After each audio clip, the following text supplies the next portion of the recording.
welcome to All Steelers Talk, your home for everything Pittsburgh Steelers, presented by allsteelers.com.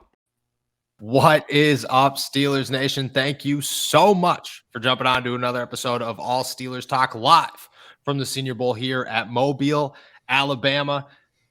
Find us on youtube.com/allsteelerstalk and anywhere you get your podcasts. Today, me, my boys, Stephen Thompson, Nick Martin, we're breaking down day 2 here at the Senior Bowl. Plenty to talk about. I think today was a more consistent day, a better day for bigger names out there on the field. I think you got a little bit more of a feel of who's actually here to play, who might be struggling for real after day 2. We're going to get into all of it, plus how that leads into the Pittsburgh Steelers offseason and a couple of things that I believe could change the course and possibly the direction of where the Pittsburgh Steelers are headed in the near future. But first, I got to ask, day 2, we'll start with you, Nick. What are you looking at? How was your what was your biggest takeaway, you think? I think my biggest takeaway was the quarterbacks were a lot better, but two, like I just really liked what I saw from the backs on backers. Like I was really paying attention to backs on backers, and you could just see the linebackers. And biggest thing for me, I wanted to see how Tajay Spears held up in pass protection. I think he fought pretty well. But the biggest thing I thought was he was still getting run over. Aubrey Miller Jr. They had the first rep, he got ran over, and then the next rep they had him go again, and he ended up holding his own. I just love watching these backs on backers, just full speed, just so much hitting, so much.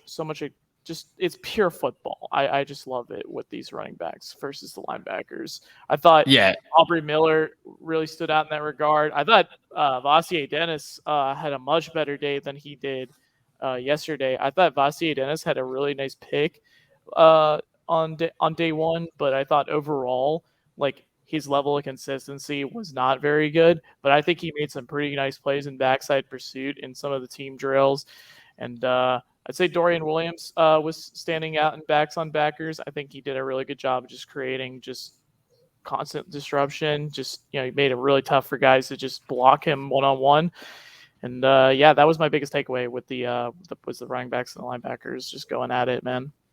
Yeah, I'm starting to get the feel that Spears is like a little Darren Sproles kind of feel to him out there.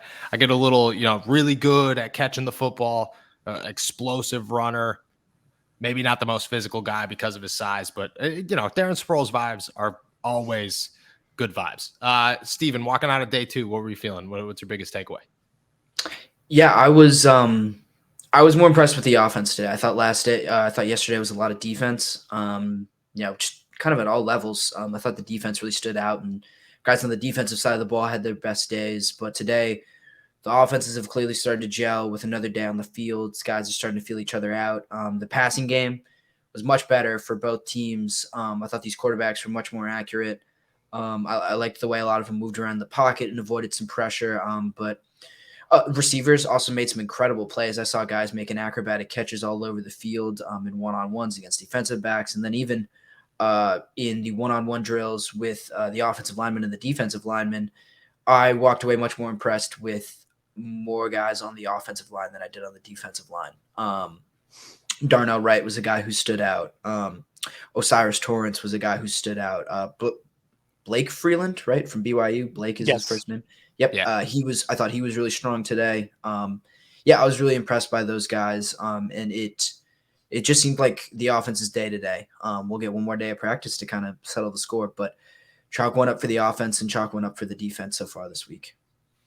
Yeah, I like how you said day 1 was the defense, day 2 was the offense, because I kind of got that same vibe. I think my biggest takeaway is very simple. It was freezing cold out there, and if you can't tell, I'm redder than a tomato. It's disgusting. My lips match my forehead. Not a big fan of it. But my biggest takeaway is the same thing. I think that, just like I said at the beginning of this, I think the biggest thing was we saw more consistency. It was, okay, you got the nerves out, you shook off the rust, you got comfortable with everybody around you. I actually got that from a couple of guys when I talked to them today, that it was, after you got to know people and after you got to adjust to your new teammates, things started to move more fluent. And that's the big thing. These guys are brand new teammates with each other, but they are teammates. They've just formed a team, and they have to understand a brand new offense in a system that's based on the NFL, which is a league they have not played in yet. So yeah, football is football, and terminology is always just the only thing that's different, but things are going to change rapidly for these guys, and they have coming in here. So it was good to see everything calm down. And I think that changed the entire landscape really of who we could evaluate and how we could evaluate things, because we got a feel of, okay, this is real now. You know what I mean? It's there's no more excuses. It's either you're good or you're not good. I mean, I think we got a good hold of that. Yeah, and I think, well, if I can add just one more part to that's what makes Thursday, this final practice, so much more exciting. Because guys actually do have their feet wet. They know what they're doing right now, and now they can just play. And I think that makes Thursday all the more exciting, and I'm even more excited for the game on Saturday. Yeah. It's good as we progress the week. I honestly wish that Friday had a practice as well, because I think that by that time you're so fine tuned, things are clicking. That's when we'd see some big plays. I want to talk about the Pittsburgh Steelers. Obviously, day one was very obvious. It was the offense and defensive line. That's where the Steelers had their interest, mostly on the offensive line, I would say. Day two, they started to switch it up a little bit. You saw Mike Tomlin spend some time with the offense, but he definitely made his way through the practice. And he spent some time with the cornerbacks. A name that stood out to me is Caillou Kelly, who had 2 picks today. Should have had a third. I think he had a pick yesterday. The dude's having a great time out there. Cornerback, obviously a big need for the Pittsburgh Steelers right now. Do you guys have some names that you're thinking, yeah, these guys are certainly impressing? Big one for me is Julius Brents. For one, I interviewed him, and he just came off extremely detailed in his interview, just super genuine about what he looks for. The thing that stands out, the moment you look at him, he's 6'3", he's got 33-inch arms, and he's 202 pounds. He looked exactly like it. The way he redirects guys at the line of scrimmage, even if he gets beat off the line, he pins guys to the sideline. He doesn't let himself get beat across the face, because if he does, gets out that inside leverage, it'll just, he has that length to be able to get his hand in and be able to bat down those passes. But I just think his physicality and just that length allows him to just play the ball in the air so well, but it's the fluidity. Like he's just able to mirror guys so well off the line. Brent's guy just fits their mold extremely well, has very good traits in terms of his length, size, fluidity combo. Biggest thing I want to see, how fast does he run at the combine? He told me, I'm gonna run fast, so we'll see, man. I'm excited to see him. I think he's been the biggest standout so far at corner. Yeah, I'd have to agree. I'm a sucker for guys with long arms and long limbs. He's gonna hopefully put those long legs to use at the combine, running that 40. I really like Brent. I also liked Chris Smith from Georgia. I thought he had a really good day. He was just around the ball a lot. He was sticky in coverage. He's just really technically sound, as most Georgia defensive backs are. They coach their guys really well down there. Those guys are always talented, and then they come out really well coached too. Chris Smith had a really good day. He's an exciting player. Outside of Kelly and Brents, he's probably up there as one of the better defensive backs that has arrived at the Senior Bowl and come to Mobile this week.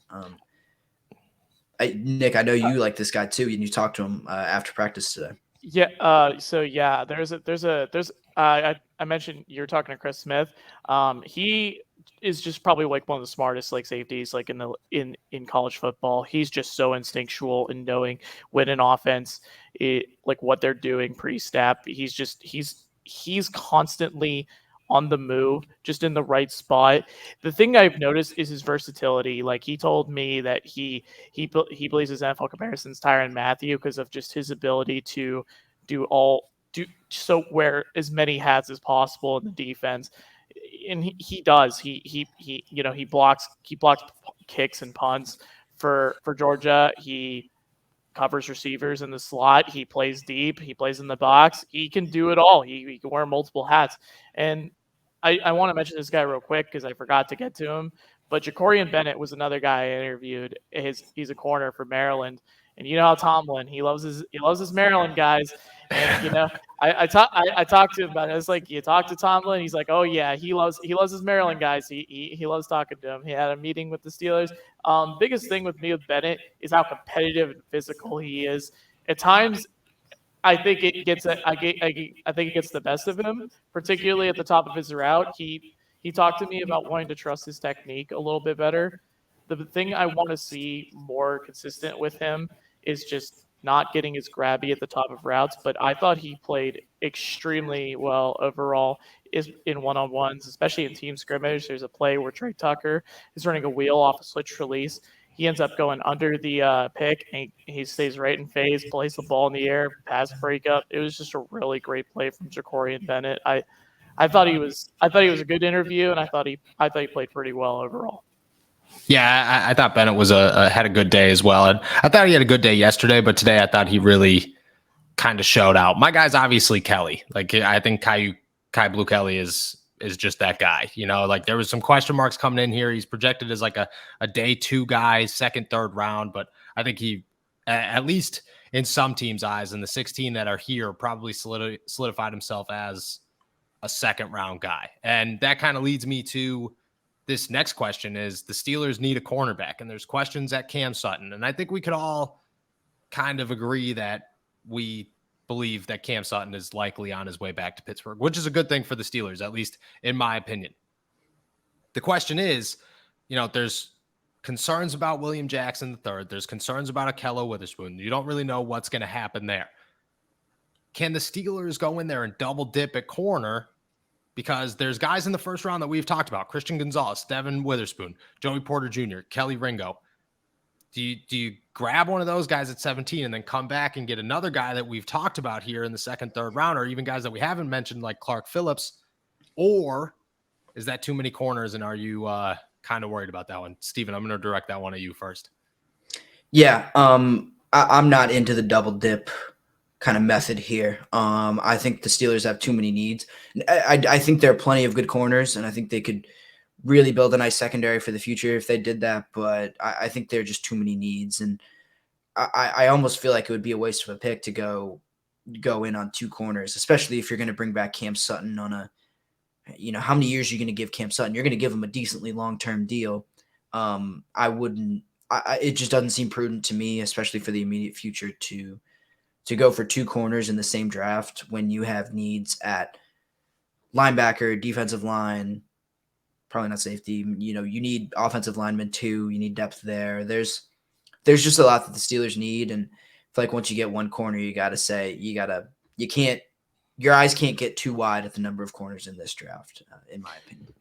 In my opinion, and this has mostly to do with just playing the depth of the draft. It's always been a big part of how I approach looking at draft planning. Not necessarily how I evaluate or anything like that, but I look at last year's wide receiver class, and I look at how many of those underclassmen came out and how stacked it ended up being, just all the way down to the 4th round.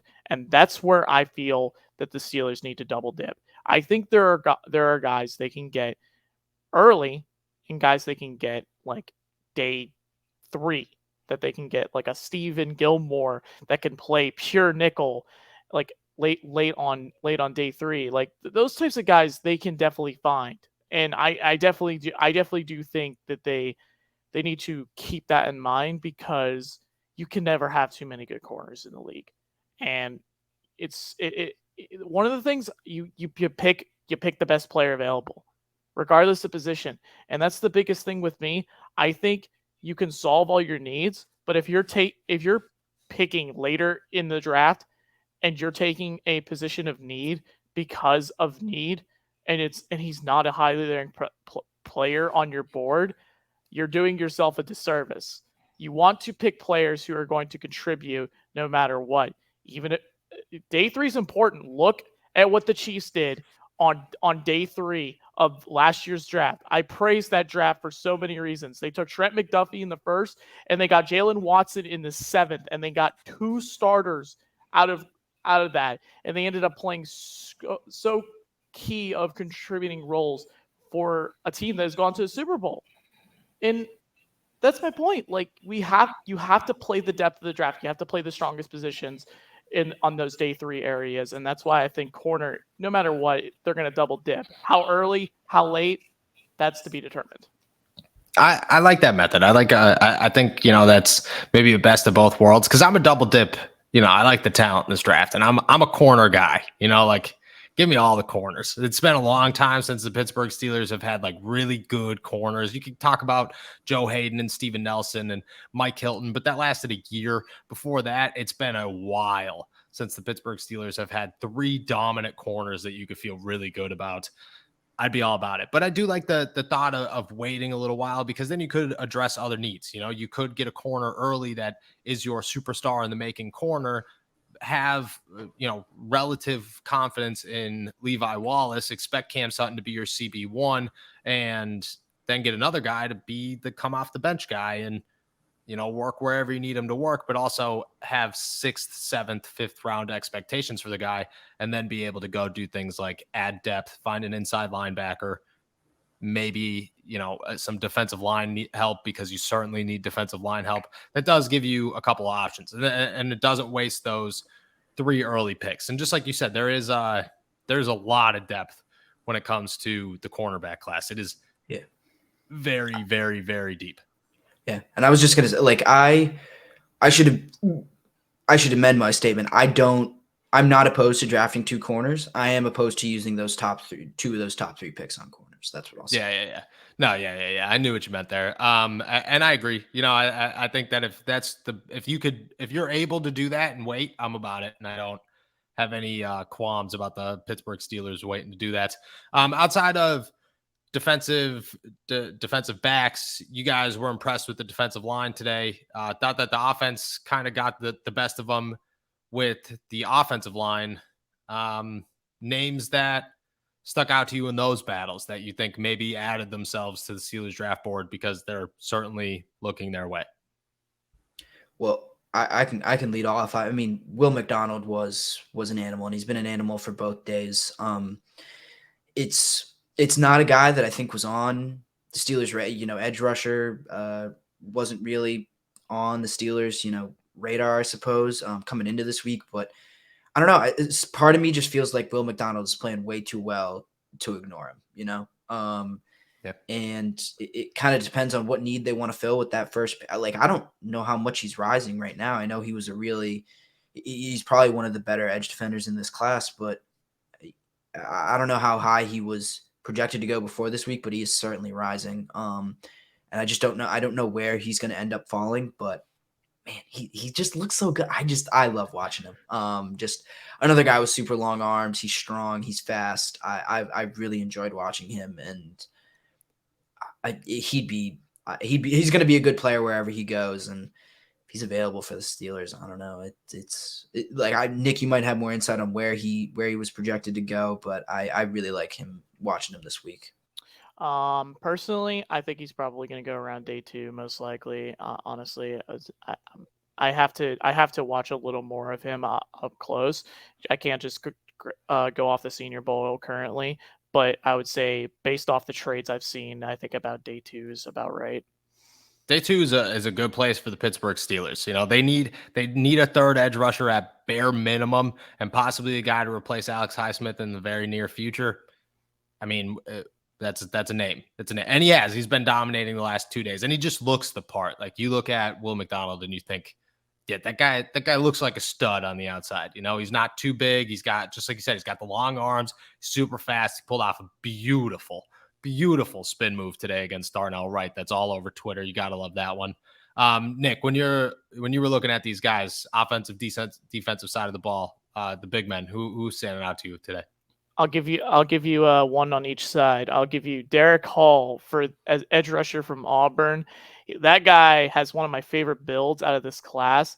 He's like 6'2", 250, but he's got 34-inch arms. So 6'2" is about right. You can win the natural leverage battle by having that low pad level, but then you have the long arms to boot, and that is just a deadly combination. The thing I've always loved about Derek Hall was his ability to convert speed to power, and just his long arm, and just how he controls and just out leverages guys. And he was just doing that so consistently in team periods, one-on-ones. I just think the guy's super impressive.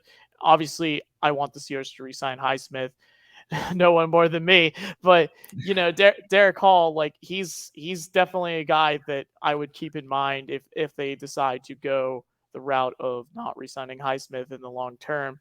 And one more guy I'll give you on the other side is Matthew Bergeron, who's just playing all over the line. He's been playing guard. He's played a little bit of center. He's been playing tackle.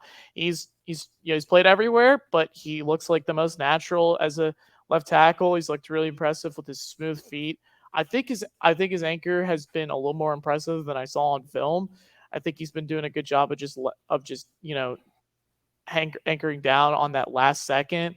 Biggest thing, his hands. He's just been keeping himself clean. I think he's just had a really overall solid day while just being able to be versatile. And the biggest thing for me with Steelers, especially when it comes to drafting offensive line, they love their versatility. They love the swing guys. They love they love guys that they can just move around, so then they can play them anywhere if an injury happens.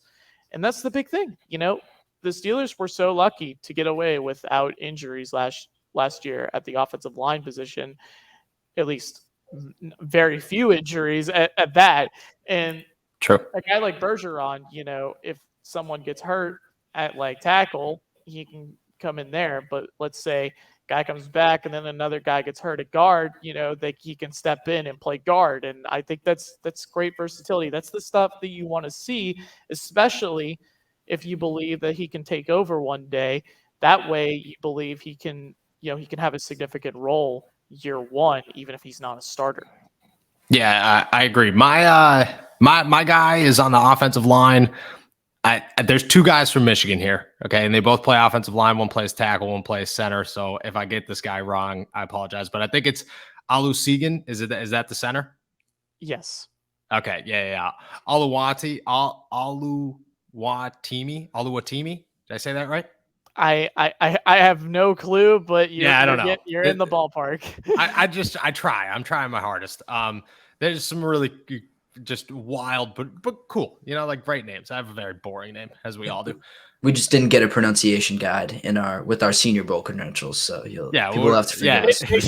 They should provide us that next year. Honestly, I think that would be like the best idea. Honestly. Yeah, 100%. But he had a great day. I thought that he played very well. It wasn't yesterday. I noticed guys like Cody Mock and DeJuan Jones, excuse me. Those guys kind of really forced themselves. But I thought he had a great day, and I thought Jarrett Patterson had a phenomenal day. I thought both of those guys worked really well at center and guard. There were crazy big lanes open in the running game, which I thought was very nice.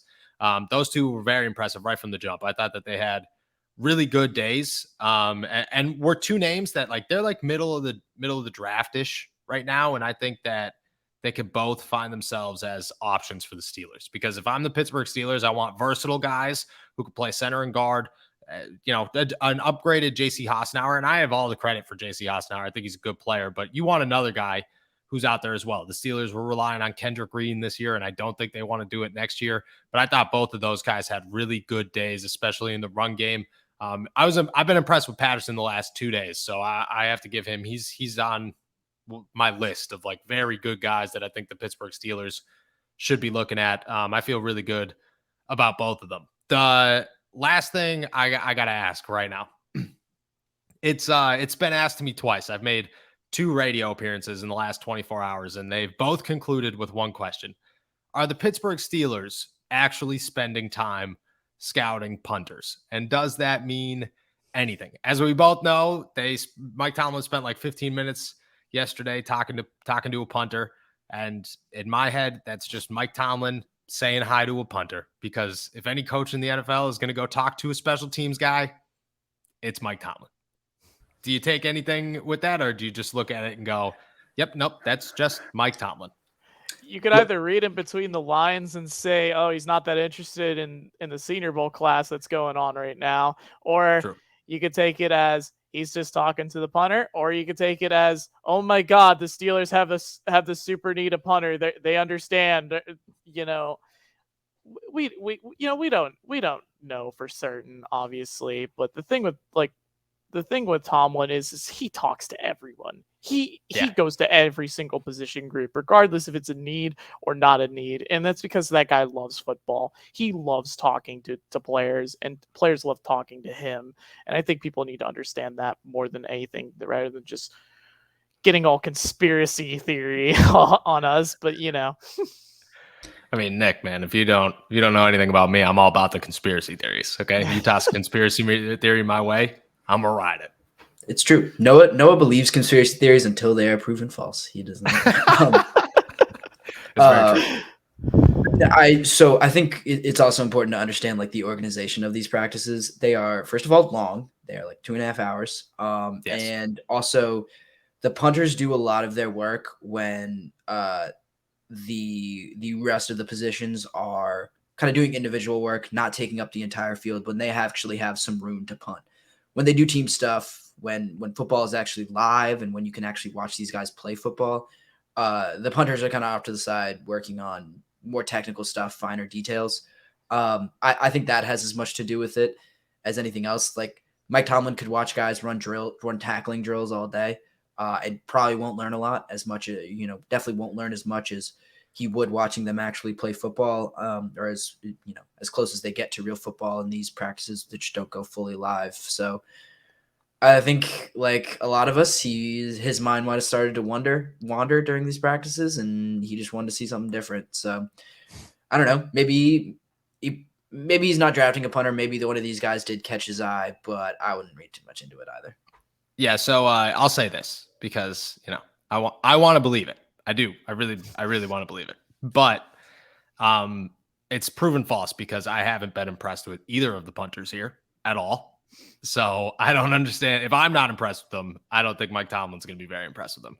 So I'm not a punter scouter, so I can't say anything. I'm not a punter scouter either, but I was pretty I thought Presley Harvin was going to be the greatest thing ever, and I was I'm not going to say I was very wrong on it, but he hasn't met the standard that I thought he was going to be at. But the other way around, I'm pretty certain I could analyze if a punter is just pretty boring, and they've been pretty boring. So I think Mike Tomlin was just chatting it up with a punter, and I think if that punter makes the NFL and has a long career, that means nothing to him. But if he doesn't make the NFL and the Senior Bowl is the end of his road, which is a possibility because there's 32 punters in the NFL, and chances are 2 of them are going to make the NFL this season to replace the guys that are already there.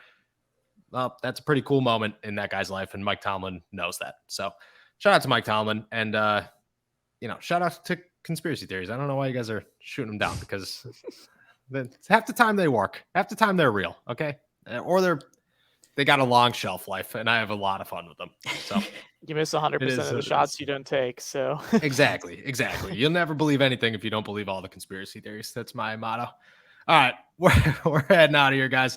Thank you guys so much for jumping on to another episode of All Steelers Talk live from the Senior Bowl here at Mobile, Alabama. Make sure to subscribe to us on YouTube, youtube.com/All Steelers Talk. Find us anywhere you get your podcast and subscribe there as well. Make sure to like this video and follow all of our work at allsteelers.com. We will be back tomorrow for the final day of Senior Bowl practice. Peace.